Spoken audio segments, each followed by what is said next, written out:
ज्योति कुमारी का यही सबसे बड़ा क्वालिटी है कि जो चीज़ वो पढ़ा वो 100% पढ़ा। पढ़ाई का मतलब होता 100%, कि हमको करना है तो करना, निकालना है तो निकालना। और हम लोग इस तरीका से लगा देते माइंड में, चलो ना होगा तो देखा जाएगा, उस चीज़ से अलग होती है। अगर आपको जॉब लेना है तो आपको ये हमेशा ये चीज़ जानना होगा कि हमको लेना है तो लेना, और इसके लिए कोई बड़ा काम नहीं करना पड़ता है। दुनिया में मत समझना कि आपको पास करने के लिए बहुत ज़्यादा मेहनत करना पड़ता है। आप जो मेहनत करते हैं उसके लेवल को थोड़ा सा ऊंचा रखना। जो चीज़ें आपको बताया जाता है उतना चीज़ भी अगर आप कर लीजिए तो आपकी सफलता 100% है, इसमें कोई गारंटी है।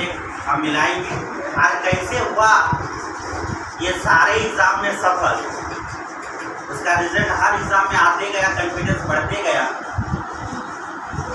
और अभी ज्वाइनिंग के लिए लगातार लाइन लगी। तो ज्योति आप लोगों के पास आई गई है, स्वागत करो ज्योति का।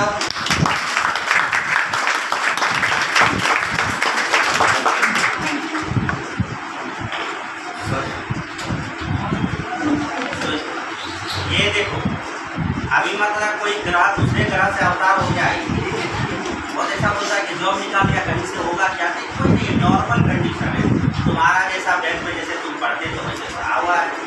आप देखो क्या क्या कंसेप्ट था इनका पढ़ाई में, क्या क्या इनका रूल रेगुलेशन क्या था, इन्होंने किस पैटर्न पे पढ़ा कि इतना जल्दी सारे एग्जाम दे।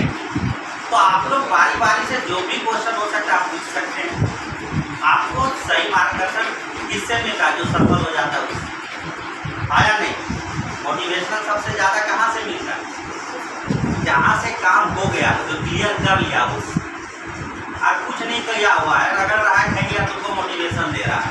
नहीं देखता, कभी कभी क्रिकेट में देखता होगा कि सब्बा करीब सिखा रहा तेंदुलकर का, ऐसा शॉट नहीं खेलना चाहिए, आया नहीं। सुना आया नहीं, वो ऐसा जो सफल होता है उन लोगों के बातों को सुना जाता है, ठीक है। तो आप लोग बारी बारी से क्वेश्चन पूछ सकते हैं। सबसे पहले ज्योति अपने बारे में कुछ बताओ, और कौन कौन सा एग्जाम भी ट्रैक की है पहले वो। मेरा नाम ज्योति है, बात के रहने वाले हैं। यहाँ पे हम लगभग 4 महीने कोचिंग किए हैं, और एक लॉकडाउन लग गया थे, बोल ये मत बोलो, छोड़ दीजिए लॉकडाउन लग गया, लॉकडाउन की वजह से मैं डिस्टर्ब हो गया। उसके बाद हम SSC का तैयारी कर रहे थे, तो उसके कारण हम जीके पर ज़्यादा फोकस कर रहे थे, जो कि बहुत गलत अप्रोच था मेरा। हमेशा उस पर फोकस करना है जिससे आपका स्ट्रॉन्ग पॉइंट है। जैसे मेरा स्ट्रॉन्ग पॉइंट है मैथ्स, रीजनिंग, और मेरे को सबसे ज़्यादा मार्क्स इंग्लिश में आया है। तो ये 3 पॉइंट लेकर अगर हम चलते तो मेरा और पहले निकल गया होता।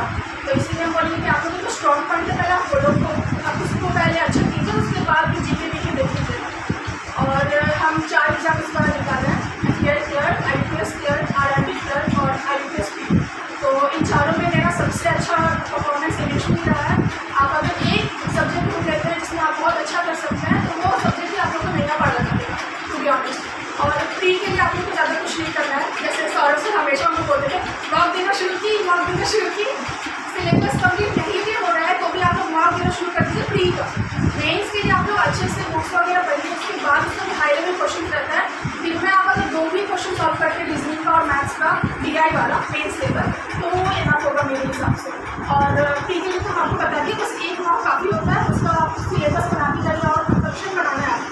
सॉल्यूशन एनालाइज के लिए क्या आप लोग को लग रहा है कि नया उसमें सॉल्यूशन भी मिलता है, ट्रिक्स मिलता है, तो वो सब आप देख के अगर रखेंगे तो वो सब नोट कर लिया कीजिए, तो वो ज़्यादा अच्छा लगता है। रिविजन के टाइम वो सब ज़्यादा काम आएगा, यही सब। पर जीके के लिए तो लास्ट पेपर के लिए था, मेरा सबसे ज़्यादा वही डुबाया है। जीके में हमको सबसे ज़्यादा डर लगता था, हम उसी में ज़्यादा टाइम देते थे, एंड वही मेरा बोले थे मिस्टेक था एक तरह से, इसलिए हमको काफ़ी टाइम लगता है। ये तो पहले होता बस।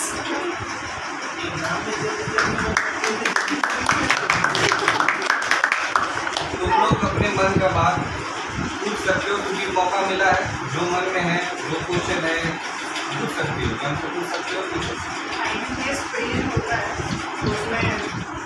एक सेकंड, 10 क्वेश्चन रहता है मैथमेटिक्स का, 10 क्वेश्चन 15 क्वेश्चन DI से, कभी कभी 3 रहता है। एक आपका रहता है वो वाला पैराग्राफ वाला DI, ठीक है, और 2 आपका टेबल वाला रहेगा या फिर ग्राफ वाला रहेगा, ठीक है। तो ये 3 DI क्वेश्चन रहता है, 10 फीड मैथ्स रहता है, 5 नंबर सीरीज रहता है और 5 अरिथमेटिक बाद वो सब है। और 35 क्वेश्चन का ऐसे पार्टिसिपेशन रहता है। उसमें स्पीड मैथ्स और वीआई नंबर आपका डिपेंड करता है पीओ के लिए ना वो बस हाँ मेन्स का नहीं बात है। हम वीआई अगर आपका स्ट्रॉन्ग है और आपको स्पीड मैथ्स कर रहे हैं तो आपको बस आपको कोशिश करिए कि नेगेटिव मार्किंग ना आ जाए। आप जो भी लाते हैं सही आंसर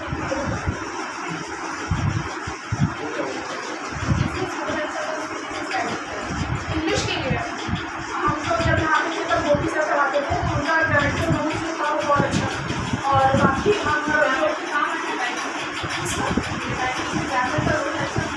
हाँ डायरेक्टली वही तो आपका हेल्प करता है क्योंकि ग्रामर से तीन चार का जो पैटर्न होता है। एक आपका होता है क्लोज टेस्ट, ठीक है। आपको अगर पता ही नहीं है कि कौन सा फॉर्म आएगा वर्ड का तो आप क्लोज टेस्ट सही से नहीं कर सकते, ठीक है। और आपका रह गया वो एरर डिटेक्शन वाला, उससे अभी लाइक बहुत सारे क्वेश्चन पूछे जाते हैं तो वो आप कर सकते हैं ग्रामर की हेल्प से। फिर आपका वो जो क्या होता है कॉम्प्रीहेंशन आता है, ठीक है। उसमें भी एक दो वर्ड्स ऐसे होते हैं तो आपको इसको रिप्लेस कौन सा वर्ड करें तो आपको ग्रामर को नॉलेज से ही समझना है कि कौन सा वर्ड रिप्लेस कर सकता है, कौन सा सही फॉर्म है नहीं। इंग्लिश की कॉम्प्रीहेंशन इज इम्पॉर्टेंट तो आपको नहीं होती हिंदी का मार्क्स वगैरह तो जनरली जो मार्क्स वगैरह होते हैं वो लोग एक लेवल अप करके देते हैं इंग्लिश में तो इससे आपको प्रैक्टिस हो जाता है। प्रैक्टिस बस वही जो आप लेके जाओ उसी से बेटर होता है। और ग्रामेटिकल रूल्स मेन्स के लिए अलग से कुछ नहीं बनाते हैं, बहुत सही है वो इंग्लिश का सब प्रैक्टिस में आपका जो मार्क्स है ना आपका लेवल है उसका पैसेज इतना हार्ड नहीं करता कि मैं उसी से बहुत अच्छा है उसका आपको क्या वगैरह आप अच्छे से रन में इसीलिए जितने लोगों को लगता है कि इतना हार्ड पूछे गए और हम लोग ईजी की तरफ जाते हैं लेकिन ईजी की तरफ नहीं जाना है इंग्लिश में तो स्पेशली क्योंकि मेन्स में बहुत हार्ड क्वेश्चन होता है। अगर आप प्री के लेवल तक इससे तैयारी करेंगे लास्ट में मेन्स पे एकदम आधे महीने में जाएंगे स्विच करेंगे तो बहुत हार्ड होगा। इसलिए आप स्टार्टिंग से इंग्लिश के लिए हार्ड पढ़ते हैं सबसे ज़्यादा अच्छा रहेगा। मेन्स के लिए हम पर डे ज़्यादा से ज़्यादा 2 रीजनिंग का पजल बनाते थे बुक से अच्छा बुक होना चाहिए इसलिए और मैथ्स में भी दिया ही ज़्यादा लेकिन नहीं जाती क्योंकि वो बहुत दिमाग खराब करता है। बाकी सब नहीं चल रहा था मतलब पूरा टीम की स्ट्रैटेजी जो होता है उसमें तो वो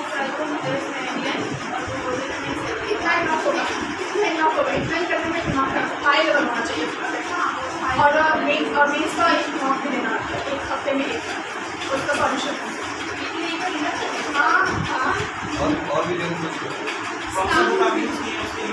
प्रिपरेशन के लिए वो सब अच्छा रहता है। हमको यहाँ से जो मिला था उसका बेस लेके दिए थे और मेन्स के लिए हम अड्डा की तरफ से एक बुक आता है स्पेशली सिर्फ रीजनिंग का रीजनिंग एंड पजल का और DI का भी उसका बुक आता है ये 2 बुक दिए थे तो वो मेन्स के लिए सबसे अच्छा रहता है आपको उसका क्वेश्चन ज़्यादा प्रैक्टिस करेंगे तो आपको एक मन में वो होता है कॉन्सेप्ट को रख जाएगा आपका कॉन्सेप्ट क्लियर होगा तो आपका कोई भी बुक करेंगे तो आप अच्छा होता है। एग्जाम में आप जो बैठे जो थोड़ा नर्वसनेस होता है टाइम मैनेजमेंट कैसे करते हैं?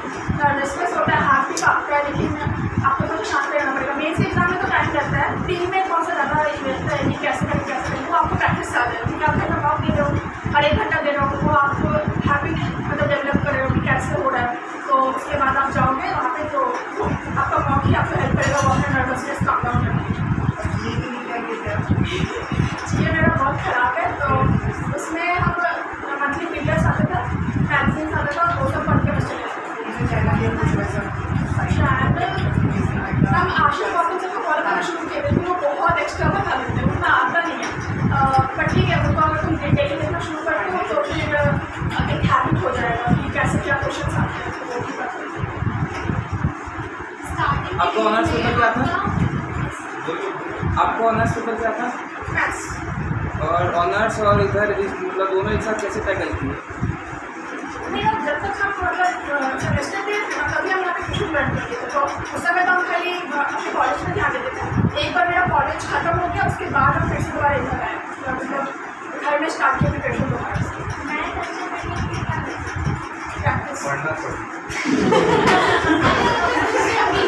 प्रैक्टिस करोगे तो दुनिया में सबसे हार्ड सब्जेक्ट मैथ आया नहीं और उसको रट के वीडियो देख के कभी कंप्लीट नहीं कर पाओ।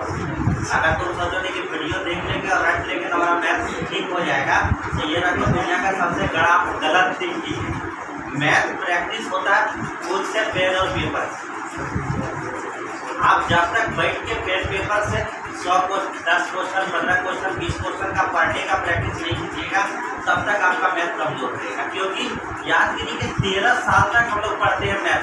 आज 13 साल के बाद भी 19 का टेबल बोलेगा तो भूल जाएगा। ये क्वालिटी है मैथ के।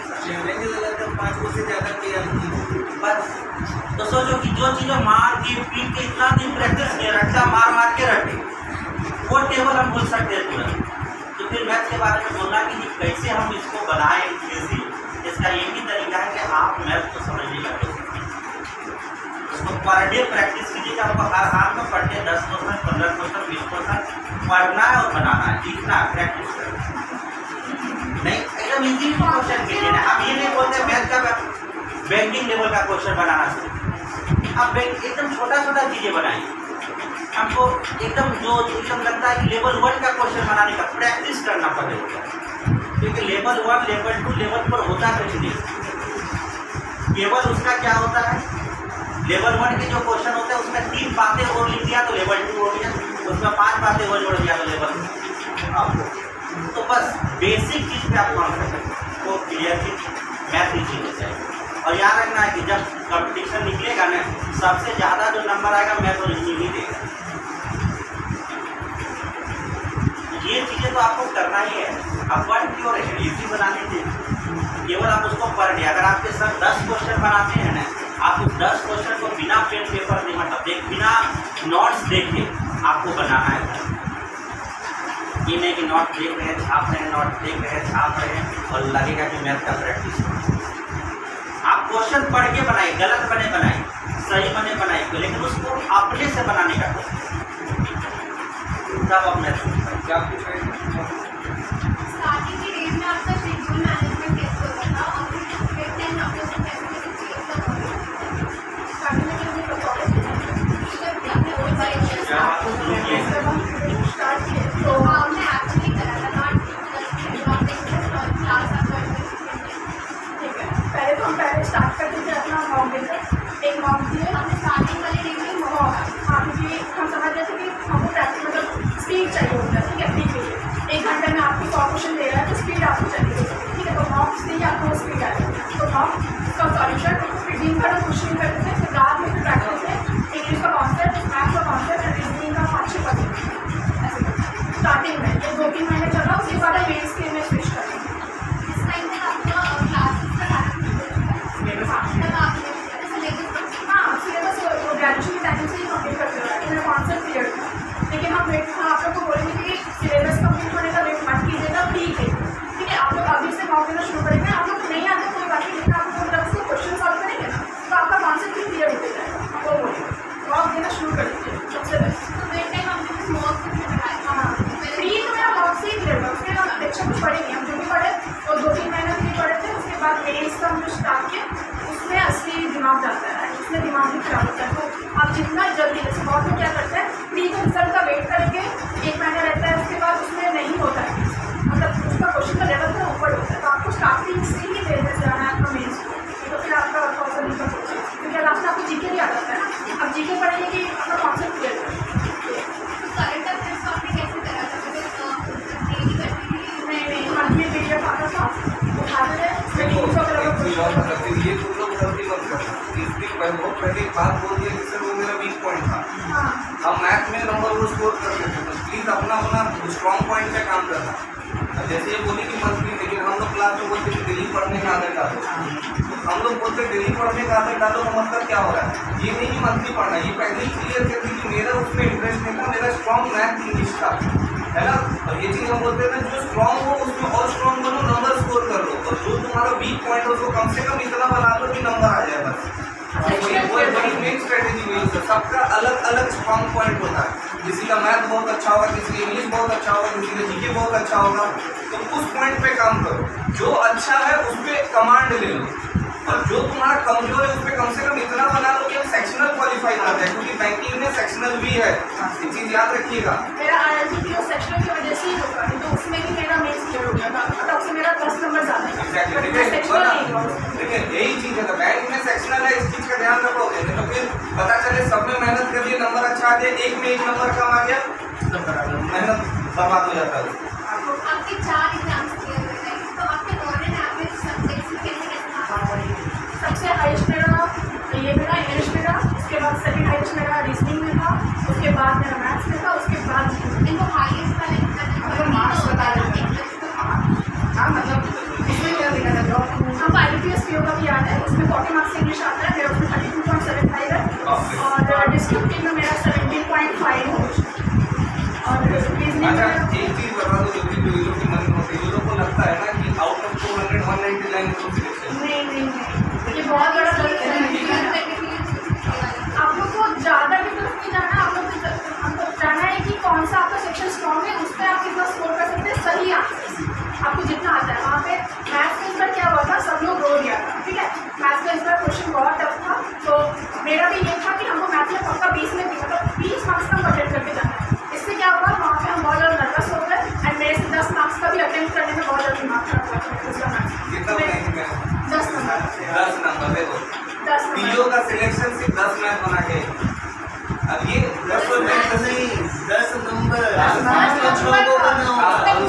उसमें 2-2 मार्क्स का रहता है, सिर्फ 6 क्वेश्चन मैथ 6 क्वेश्चन मैथ में सिलेक्शन ले ली। तो यही चीज तुम लोग बोल रहे हो ना, मैथ से फोबिया नहीं होगा। देखो 6 क्वेश्चन की ओवरऑल कैसा मतलब वो करवाता मतलब ओवरऑल स्कोर एग्जैक्टली यही तो बोले, ये स्कोर किसने कर दी थी, आला लड़ाई जीत गई 32-33 नंबर तो इंग्लिश में ही ला दी, बाकी ने 5-6 थोड़ा करके ला दी। यही सब होता है मेन स्ट्रैटेजी, सबका अलग अलग होता है, बैंक का अलग है, तुम लोग का जिस दिन निकलेगा तुम लोग का थोड़ा अलग रहेगा। कोई आता है बोलता है मेरे जीए में नंबर आया, कोई बोलता है सर मैथ में उठाया, तो सबका स्ट्रैटेजी अलग होता है। अपना गट फीलिंग का सुनना और तुम्हारा जो स्ट्रॉन्ग पॉइंट है उस पर नंबर स्कोर करना, समझे। और किसी को एग्जाम में ना सिलेक्शन ऑफ क्वेश्चंस बहुत इंपॉर्टेंट है, देखिए हम जाना चाहिए कि ये वाला मेरे से बनेगा कैसा वो आपको स्टार्टिंग के 4-5 सेकंड में क्वेश्चन देके समझना चाहिए कि आप ऐसा प्रैक्टिस किए कि नहीं। और हाँ, ऐसा भी नहीं करना चाहिए कि आप नया पैटर्न देखते हैं उस पर पीछे हट गए। नया पैटर्न और क्वेश्चन जनरली ईजी होता है, वो बस फंसाने के लिए। एक बार आप उसको ध्यान से देखिए, जैसे IBPS क्लर्क में क्या होता है, उसका रीजनिंग का एक क्वेश्चन दिया था, डाइस को लेकर कुछ दिया था, बहुत ईजी था, लाइक उसको अगर आप 1 मिनट देते अच्छे से पढ़ने के लिए तो आप वो बना लेते हैं। हमको वो बनाए, सॉल्व किए, बाकी जो आगे चले गए थे वो लोग उसमें फंस गए, तो वो वाला नहीं छोड़ना है। ऐसा ऐसा क्वेश्चन भी 1 मिनट ज़्यादा ज़्यादा दीजिएगा, मेन्स के क्वेश्चन का 3 मिनट आपको तुरंत पता चल जाएगा पढ़ने का।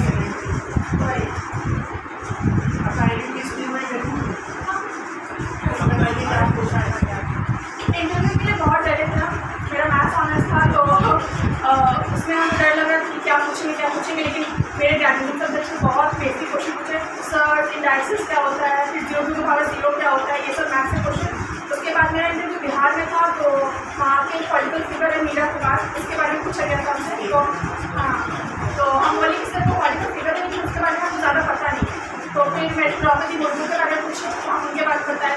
उसके बाद बैंक से रिलेटेड आया क्वेश्चन, तो बैंक से हमसे सारा कुछ स्टार्ट की बैंक होता क्या है, लोन का क्या प्रोसेस है, और आप लोन अगर रिकवर नहीं कर पाते हैं तो क्या करते हैं, तो उसमें लोक अदालत, लोन रिकवरी कैंप, SMA ये सब मेंशन किए, तो उसी से कैसे क्रॉस क्वेश्चन हुआ था। आप जो वहाँ पे इंटरव्यू में वर्ड्स यूज़ करेंगे उसी से वो लोग क्वेश्चन पूछेंगे।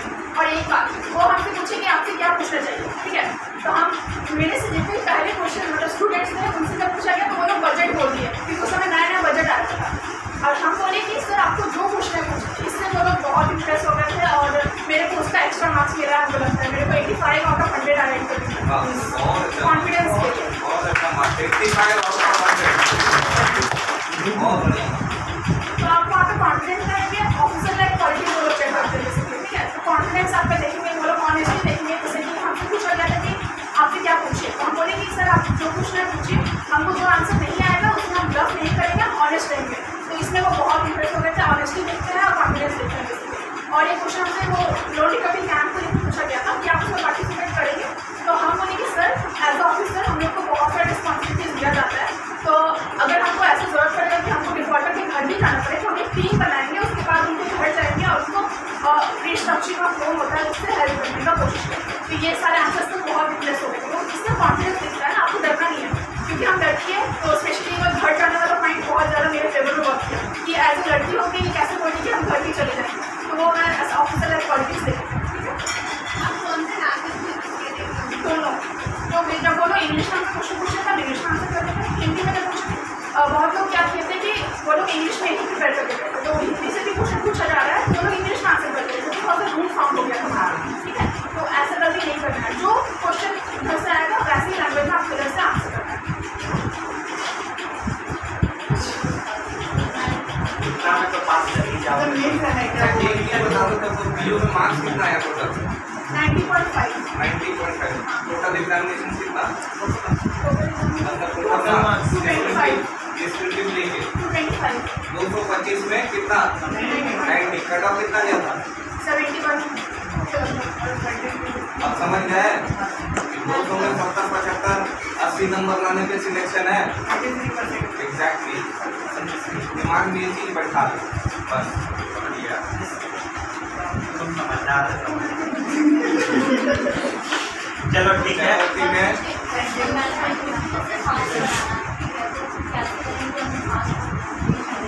सिंप्लीफिकेशन रोज प्रैक्टिस करो, उसके बाद यही दो चीज़ है। और मैथ्स में कुछ ऐसा नहीं ज़्यादा प्रॉब्लम होता है।